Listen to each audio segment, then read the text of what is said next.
भी है कि नारी है भाई साहब। अच्छा, कितना किलोमीटर आपके घर से नेहा का घर है? विश्वत रेखा का बासी भी जी लेता नित हाँफ हाँफ कर, वह भी अपनी मातृभूमि पर कर देता है प्राण निछावर। आप उस झोले पर देखे होंगे और वह पोस्टर भी देखे होंगे। बहनों भाइयों, गरीबों को मुफ्त राशन, गरीब शब्द लिखा है। कोई सिफारिश आई कि नहीं? किस चीज की? अरे वही नेहा की तरफ से, उनके लोगों की तरफ से वो भी आई, धमकियां भी आई। नेहा जी अपने सभी सोशल मीडिया हैंडल पर एक वीडियो बना के डाल दें कि आज के बाद मैं कोई ऐसा कंटेंट। तो नेहा को खदेड़ेंगे, मानेंगे नहीं?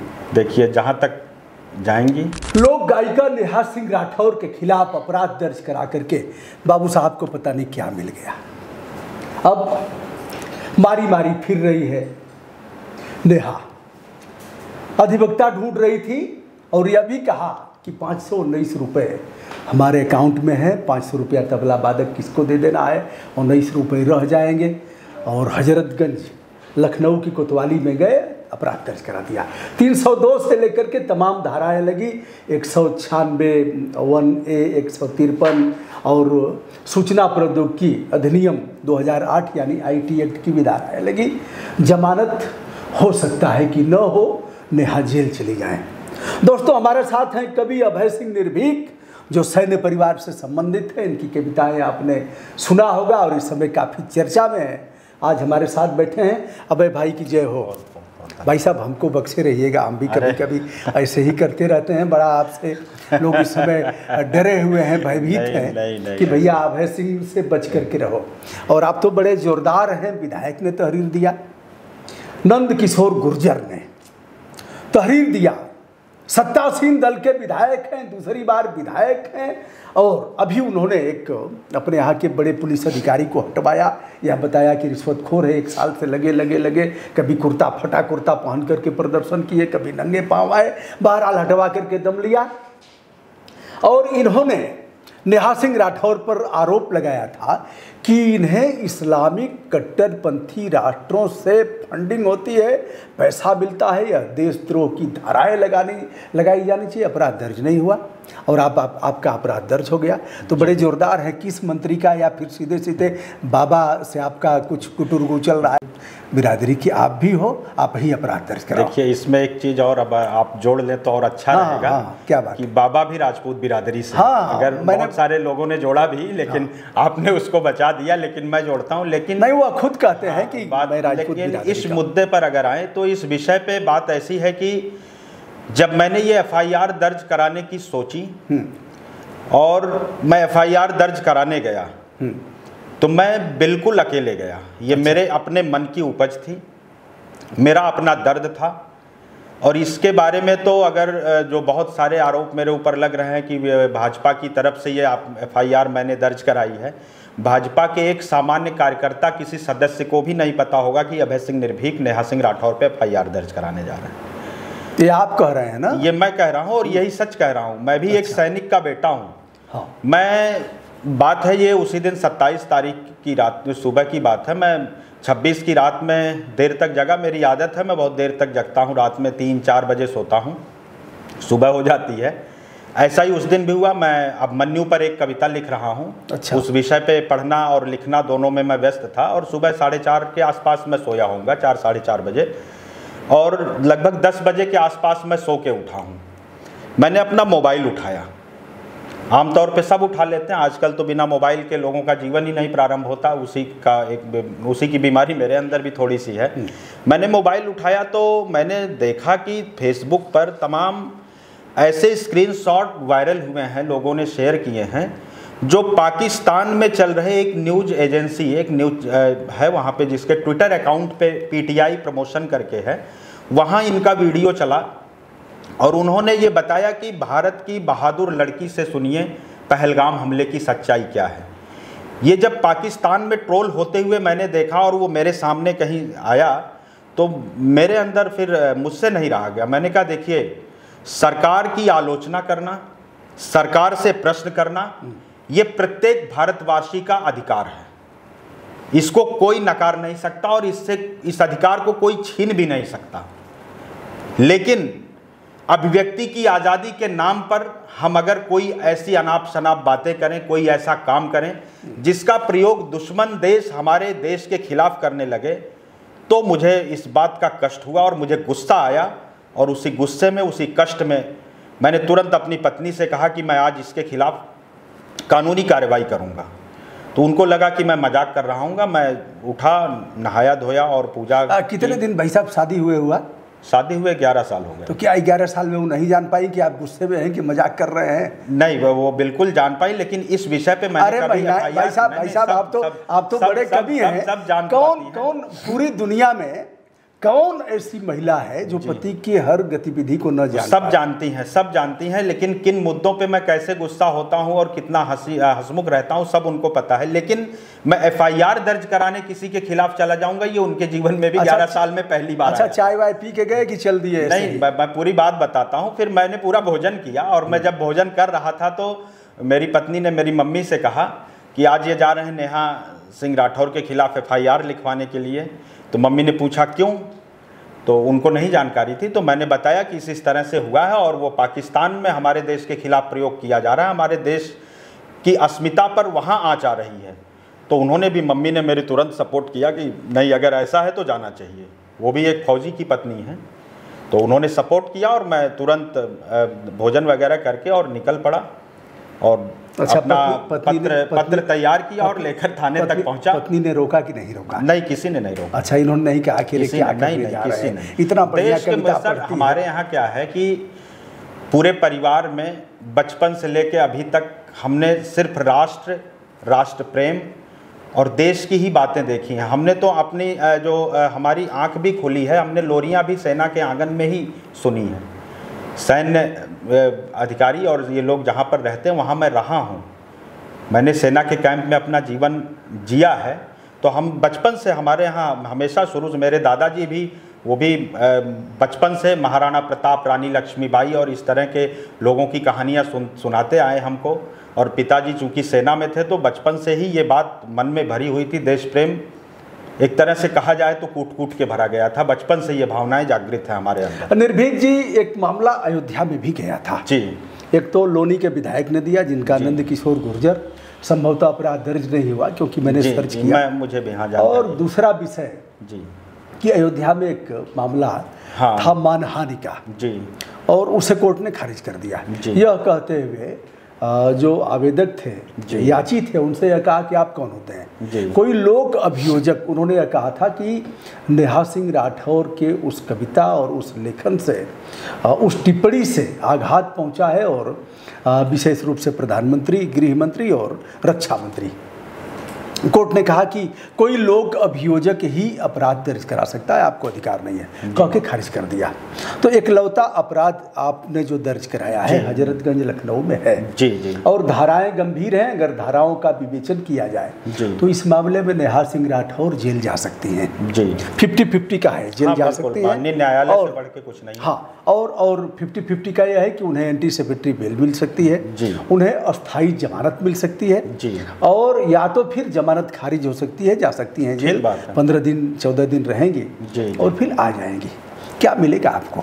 फ्रीडम ऑफ स्पीच, वाक और अभिव्यक्ति की आज़ादी संविधान के अनुच्छेद 19(1) में वर्णित है। नेहा का यह कहना है, हमारी कभी मुलाकात नेहा से नहीं है जी, नेहा का यह कहना है कि हमने सवाल ही तो पूछा था।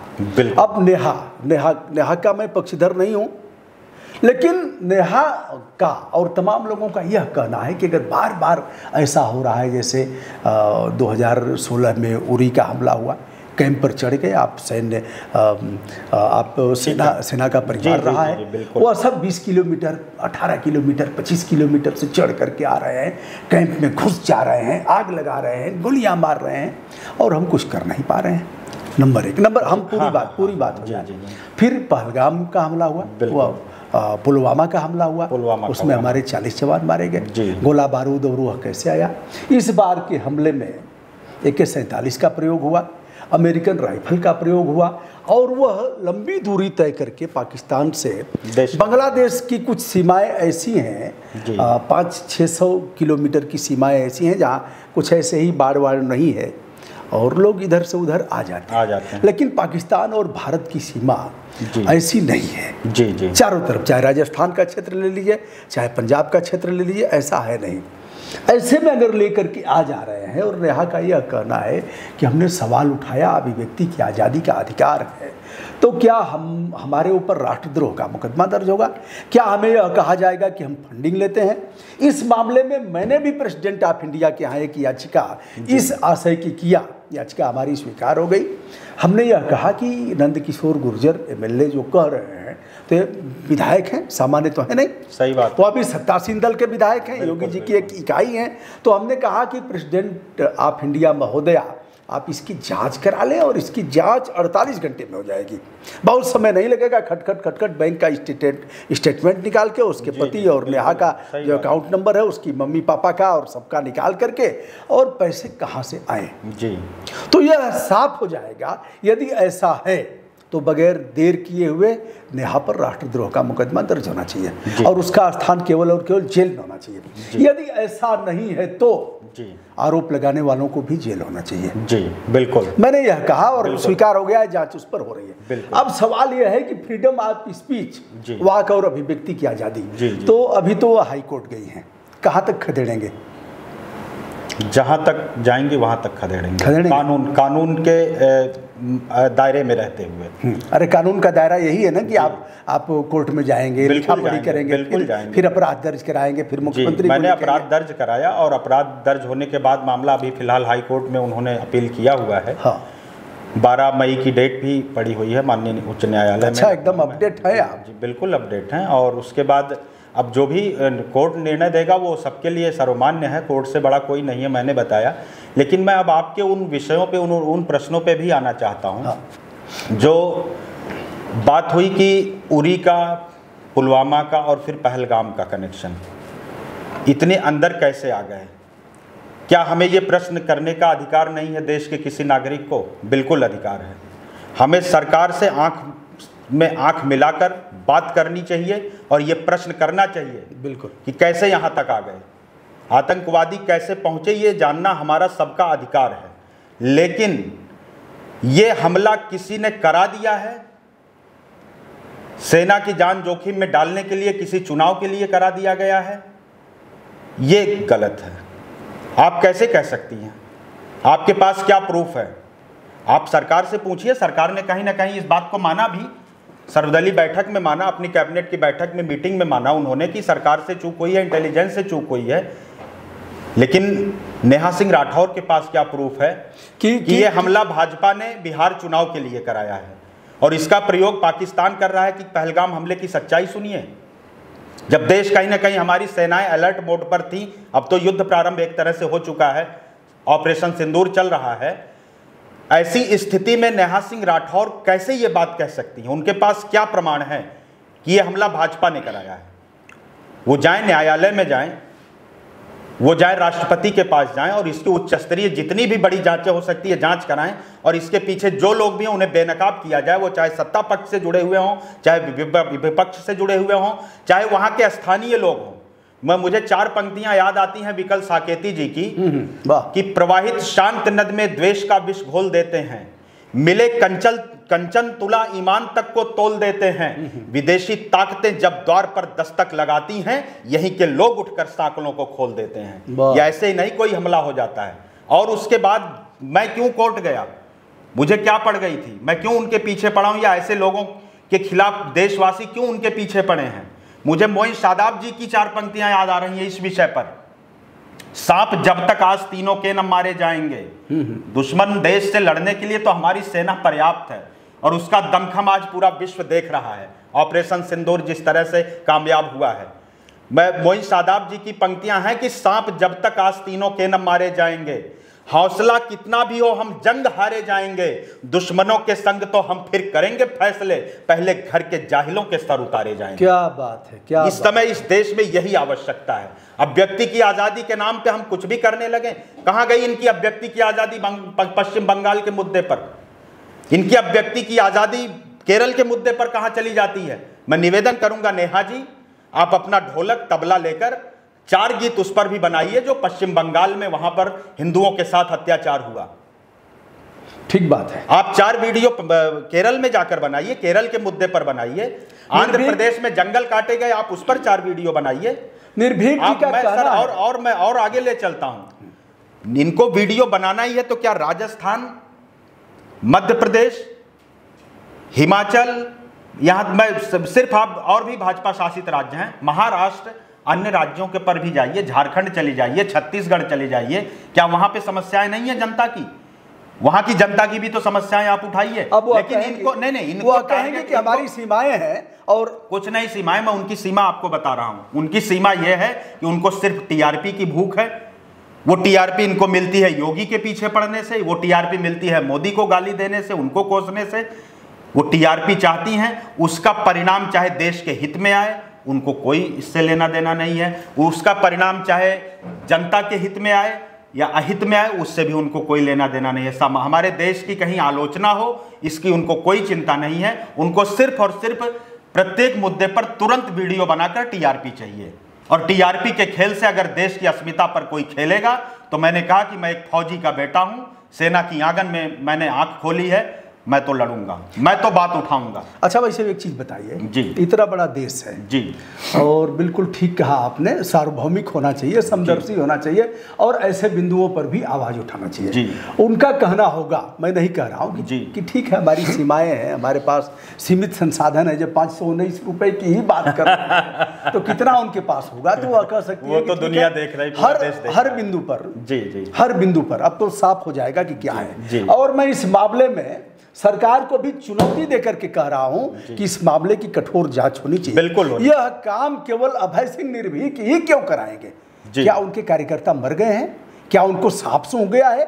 उनका नैतिक बल खत्म हो गया है कि ऐसे मामले पर वो आवाज नहीं उठा रहे हैं? आवाज उठनी चाहिए। आवाज अगर उठती और भी अपराध दर्ज होते। एक चीज है, अगर विदेशी फंडिंग का समर्थन करते हैं मैं बिल्कुल, जब तक कोई चीज ये प्रूफ नहीं है, इस पर मेरा उस विषय में नेहा जी को लेकर मेरा कोई अध्ययन नहीं है, मैं ये आरोप नहीं लगा सकता। हाँ, मैंने लोगों से जो सुनी है बातें, लोगों ने आरोप लगाए हैं कि उनको विदेशों से फंडिंग है, तो अब ये कहाँ तक सही है गलत है, ये तो आप भी ऊपर तक गए हैं इस विषय की जांच के लिए। जो कुछ होगा वो जांच में क्लियर होगा। मैं इस विषय पर मैं कोई टिप्पणी नहीं। हम क्या कर सकते हैं? जिनको कुछ नहीं करना है वो कहते हैं अरे भैया वो तो आपको नहीं पता है, वो तो ऐसे करते हैं, फिर समझौता कर लेते हैं। लोगों का भी बहुत खराब, जो कुछ नहीं करते हैं अथवा जलन की भावना जिनके भीतर होती है, वो ऐसे ही आरोप लगाते हैं। लेकिन ऐसे मामलों की जांच जब सत्तासीन दल के एक विधायक ने गंभीर आरोप लगाया है, तो सत्ता का दायित्व होता है सरकार का कि जांच करके दूध पानी का पानी करे, नहीं तो अपना चेहरा भी कहीं,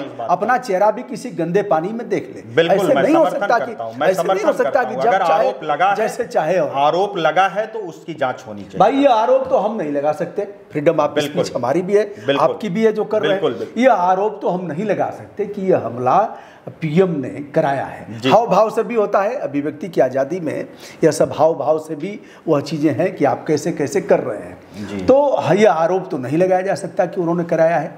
यह आरोप हम कटघरे में अमित शाह को खड़ा नहीं कर सकते, हम राजनाथ सिंह जी को उसमें नहीं ले आ सकते, क्योंकि हमारे पास जब तक कोई ठोस प्रमाण न हो हम नहीं कर सकते। बिल्कुल नहीं कर सकते। ठीक है, कहने के लिए तमाम कमेंट आते हैं साहब जब चुनाव आएगा तो पुलवामा हमला कर देंगे, उरी का हमला करवा देंगे, और अब देखिए बिहार का चुनाव आया है। तो यह एक चीज और है। चलिए ठीक है, आप आहत हुए, आपने करा दिया जी, और हम भी आहत हुए, प्रत्येक देशवासी, विश्वत रेखा का वासी भी जी लेता नित हाँफ हाँफ कर, विश्वत रेखा का वासी भी जी लेता नित हाँफ हाँफ कर, वह भी अपनी मातृभूमि पर कर देता है प्राण निछावर, कर देता है प्राण निछावर जी। सबके अंदर है। आज आप देख रहे हैं पक्ष विपक्ष सभी एक होकर, बिल्कुल ये मेरा विषय। लेकिन एक चीज, आपकी कविता मैंने सुना है, आपने सत्ता को भी कटघरे पे खड़ा किया है। बिल्कुल किया है। अब है बाबू एक चीज बताइए जी, क्या जिस तरह से यह 22 तारीख को हमला हुआ और अभी पार्थिव शरीर घर तक नहीं पहुंचे थे, 2600 लोगों के मुखाग्नि नहीं दी गई थी, तब तक प्रधान सेवक बिहार पहुंच गए, ठीक 10 बजे पहुंच करके, और वहां से बहनों भाइयों ललकार रहे। क्या यह मानवीय दृष्टिकोण से, क्या यह सामाजिक और नैतिक पक्ष से इसे ठीक कहा जा सकता है? बिल्कुल कहा जा सकता है। कैसे कहा जा सकता है? देखिए, वो जो उनकी बिहार में रैली थी, अब यहाँ पर कोई मुझे इस पक्ष से ना देखे कि मैं भाजपा का प्रवक्ता हूँ, मैं देश का एक सामान्य नागरिक कहेंगे लोग इस मामले में, मैं सामान्य नागरिक की दृष्टि से जो मैं बोल रहा हूँ कि वो उनका पूर्व नियोजित कार्यक्रम था और वो पहाड़ टूट जाता, मेरी बात पहाड़ टूट जाता, बिल्कुल पहाड़ नहीं टूटता, कैंसिल कर देते, बिल्कुल नहीं पहाड़ टूटता। लेकिन जब हमारे घर में, हमारे किसी घर में किसी के पिता की लाश पड़ी हो, उस दौरान ये सबको तय है कि अगर 4 भाई हैं तो बंटवारा तो तय है, बंटवारा होना है। हो सकता है उनमें पहले से विवाद भी रहा हो, लेकिन जब लाश पड़ी होगी घर पे तो कोई भी चारों भाई आके ये नहीं कहेंगे कि पहले हम बंटवारा करेंगे तब ये डेड बॉडी जलने जाएगी। ठीक, एक बात ये हुई। दूसरी बात ये कि अगर इस तरह का हमला हुआ है, देश की आत्मा पर चोट पहुंची है, तो हम आज जैसे पाकिस्तान बिलबिला रहा है, उनके चेहरों के हाव भाव देख सकते हैं आप, उनके जो वहाँ के नेता हैं, उनके जो जिम्मेदार लोग हैं, तो हमें कहीं ना कहीं अपने आत्मविश्वास को भी दिखाना पड़ेगा। आप सब जानते हैं, पूरा देश, पूरी दुनिया जानती है कि जब मोदी जी दुबई की यात्रा वापस बीच में छोड़ के आए, एक यात्रा उन्होंने कैंसिल की और वापस आए, आने के बाद उन्होंने अपनी मीटिंग की, सरकार की, अपनी कैबिनेट की मीटिंग हुई। सर्वदलीय बैठक में वो स्वयं नहीं रहे, लेकिन उनके बड़े मंत्री रहे, गृह मंत्री, रक्षा मंत्री रहे, वो सर्वदलीय बैठक में रहे। और अगर मोदी जी सामान्य तरीके से जाके जनता का विश्वास अपने साथ ले रहे हैं और जनता के अंदर विश्वास भर रहे हैं कि आज जो ये कायराना हमला दुश्मन ने हमारे ऊपर किया है, पाकिस्तान ने आतंकी भेजकर कराया है, उससे निपटने के लिए अगर जनता के बीच जाकर कोई संकल्प ले रहा है तो मुझे लगता है ये गलत नहीं, ये होना चाहिए। यह संकल्प बिहार, ये संकल्प, हाँ, डिजिटल इंडिया है जी, स्टार्टअप है। देखिए, हमने एक याचिका इस पर भी किया है कि रैलियां बंद हों जी। रैलियों से निर्भीक जी नुकसान बहुत हो रहा है, बिल्कुल मैं सहमत हूँ। और हर रैली में 10 करोड़ रुपए कम से बिल्कुल सहमत हूँ, कम से कम। यह गरीब देश है जी, कहने में कोई हेजिटेशन नहीं है। दवा के अभाव में गरीब तो नहीं, आप निर्भीक जी एक पर्ची लेकर के जाइए जी, दवाएं बाहर की लिखी जाएंगी, कमर टूट जाएगी अगर गंभीर कोई बीमारी हो गई, हाँ, तो आपके पिताजी के पेंशन से और आपकी कमाई से। हम लोग विषयांतर हो रहे हैं, लेकिन मैं बता रहा हूँ, नहीं, मैं विषय पर लाता हूँ, मैं यही लेकर आना चाहता हूँ आपको। तो नेहा सिंह राठौर जी पर ही मैं इस विषय को लेकर आता हूँ, मैं वहीं से जोड़ रहा हूँ। अब विषय यह है, मेरी बात को सुनिए, अभी सुनिए, हमारी बात पूरी नहीं।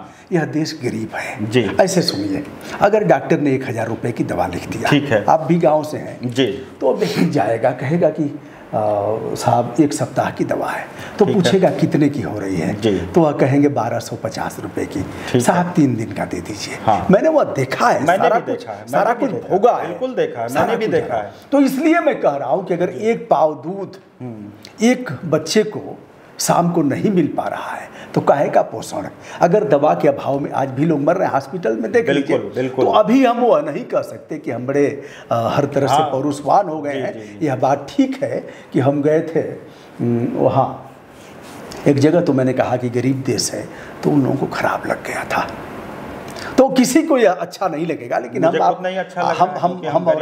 हम और आप आपस में बातचीत, गरीबी से थोड़ा ऊपर निकल चुके लोग। लेकिन अच्छा, एक किस बात पर कह रहे हैं? 5 किलो राशन अगर 80 करोड़ लोगों को दिया जा रहा है तो गरीब नहीं है तो है क्या? 5 करोड़ लाइन लगा करके लोग राशन देने की क्षमता हमारे देश में अगर है तभी तो दिया जा रहा है। और क्या पाकिस्तान तो कटोरा लेके भी मांग रहा है। सुन लीजिए, क्षमता है हमारे देश में, यहाँ भी कटोरा लेकर के, यहाँ भी कटोरा लेकर के हमारे देश के किसानों ने, हमारे देश की टेक्नोलॉजी ने खेती में इतना विकास किया है कि आज हम इतने सक्षम हैं। यही देश था जब इसी देश में देश के प्रधान ने एक समय लोगों से प्रण लिया था, लोगों से कहा कि संकल्प लीजिए 1 टाइम भोजन करने का, लेकिन आज हम इतना सक्षम हैं कि हम लोगों को दे सकते हैं। तो ये कहां से बात आ गई? लेकिन मैं नहीं, और अब मैं उस विषय पर लाता हूं, उस विषय पर चलिए आप, चिकित्सा वाले विषय पर नहीं, आप इसी पर भी पहले इस पर आ जाइए, चिकित्सा पर भी कटोरा वाले पर, कटोरा वाले दे दिया उत्तर, कटोरा पर 80 करोड़ लोग हम गरीबी से उबर गए। आप उस झोले पर देखे होंगे और वह पोस्टर भी देखे होंगे, बहनों भाइयों, गरीबों को मुफ्त राशन,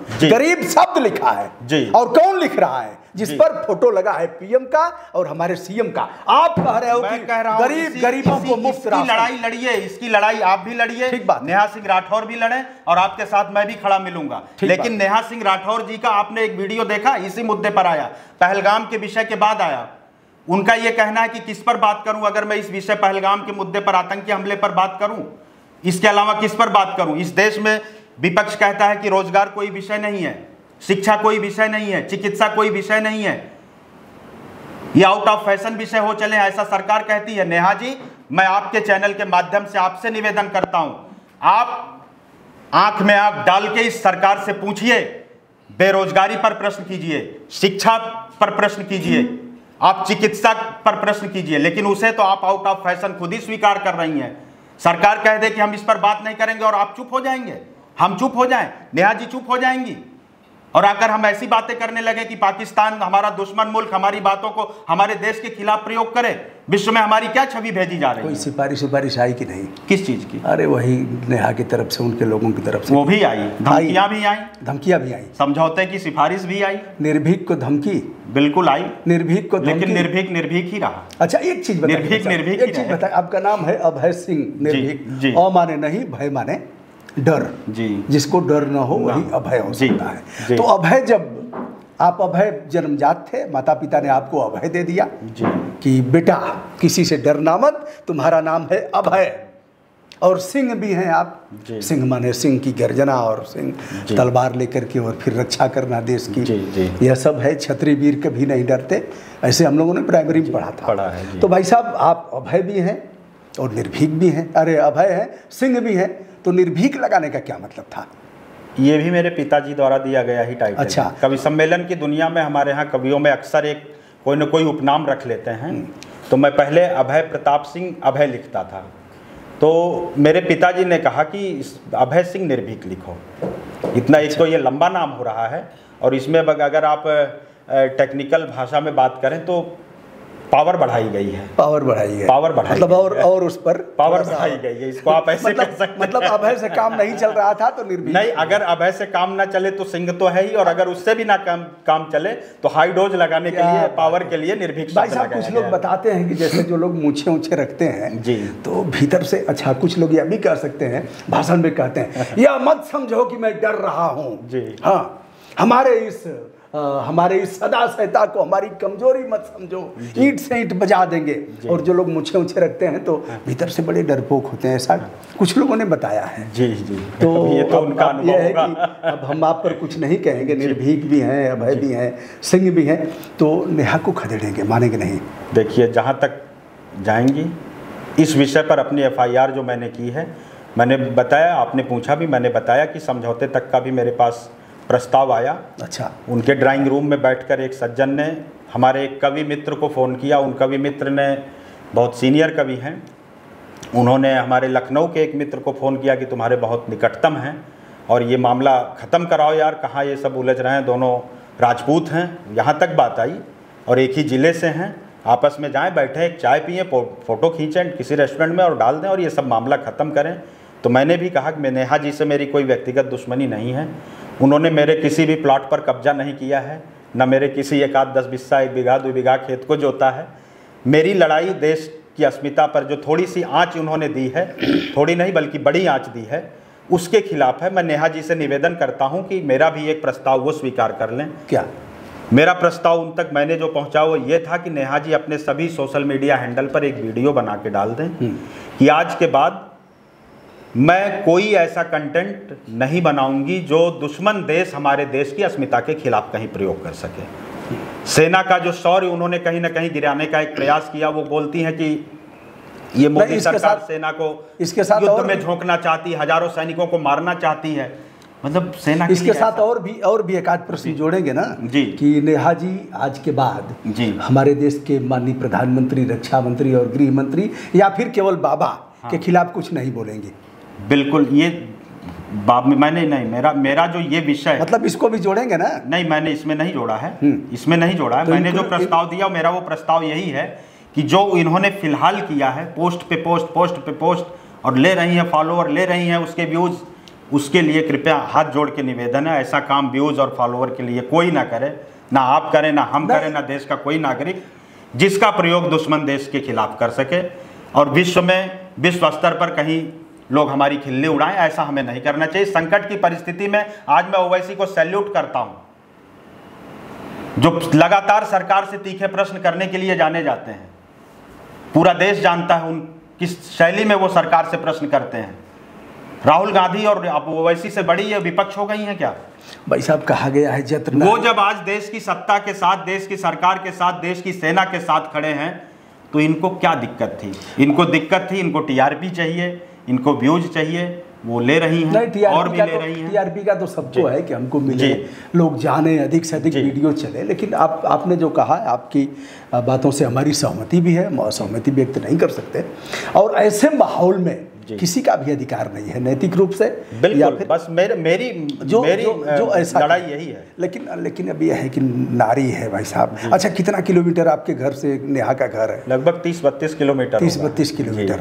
और दयादी वादी कुछ है, रिश्ता नाता है उस गांव से? और कुछ गांव के बगल बगल में खूब रिश्तेदार है। और उनके गांव में भी मैं एक बार कोविड के समय गया था। कुमार विश्वास जी का एक कोविड केयर केंद्र पूरे देश में बन रहा था, तो उत्तर प्रदेश में पहला कोविड केयर केंद्र कवियों के माध्यम से जो मैंने बनाना शुरू किया था, वो अम्बेडकर नगर में मैंने कोविड के टाइम गांव-गांव जाकर कोविड केयर केंद्र बनाए थे।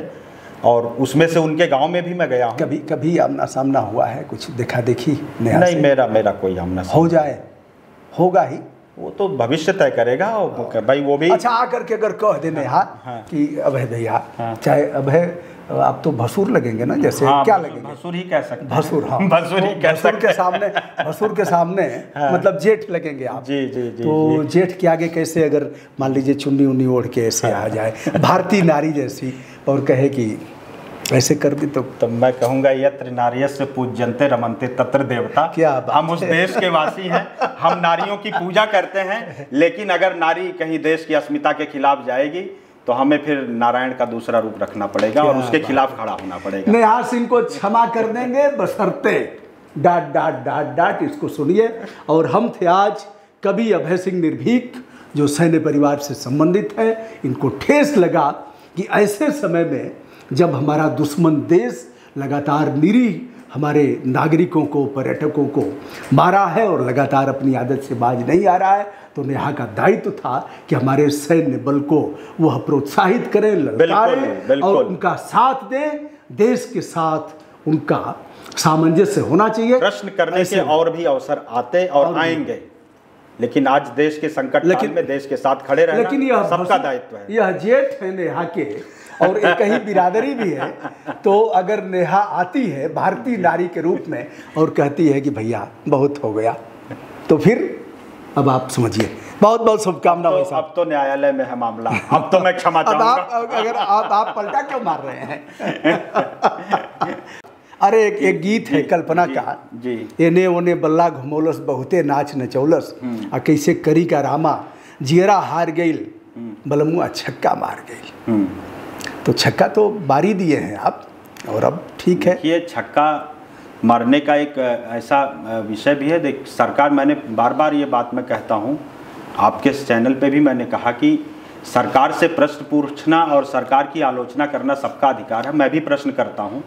अभी मैंने 13 अप्रैल को कविता पढ़ी, 23 मार्च को वही कविता पढ़ी, किसानों के मुद्दे पर मेरी कविता। और इसी सरकार से मैंने भी प्रश्न किया कि पूछ रहा हूँ सीएम के संग सभी जिलों के डीएम से, प्रश्न मेरा दिल्ली की कुर्सी पर बैठे पीएम से, भ्रष्ट दलालों से सत्ता में साझेदारी किसकी है और किसानों की मृत्यु की जिम्मेदारी किसकी है? क्या बात है। प्रश्न हम हमेशा करते रहेंगे। हम दिनकर जी के वंशज हैं, हम प्रश्न करते रहेंगे। भाई साहब, यह जो पहले आपने कहा है वो तो ठीक है। अब इस कविता को अगर सुनाएंगे तो जो क्रेडिट लेना है वो सब गड़बड़ हो जाएगा। अरे क्रेडिट का मतलब कि ठीक है, सत्ता के करीब होना। बिल्कुल, मुझे कोई सत्ता के करीब चाहते रहेंगे ऐसे ही। बिल्कुल, देश के मुद्दे पर मैं चापता रहूंगा। आपने जो शब्द प्रयोग किया, हालांकि हमारे यहाँ ये वर्जित है थोड़ा सा, लेकिन आपने चूंकि आप गाजी चापना शब्द हमारे यहाँ थोड़ा सा का मतलब कि दबाते रहेंगे। उठाओ राम भंजो बहुत चापा। हाँ, बस आप तो साहित्य के हैं, हमारा साहित्य विषय नहीं रहा है। बिल्कुल। तो गोस्वामी जी ने लिखा है उठाओ राम जी, यह कितना बड़ा आत्मबल का द्योतक है। उठाओ राम भंजो भव चापा मेटो तात। इसके अलग अलग अर्थ आते हैं। चापा मतलब वो धनुष से भी है, और तो इसका कहीं होता है दबाना, कुचलना, इस तरह की हमने फिजिकली थोड़ा ही कहा। तो दोस्तों, अभय सिंह निर्भीक के साथ आज हमारी वार्ता हुई, बड़ा आनंद आया। बहुत बहुत बधाई, शुभकामना, बहुत बहुत धन्यवाद।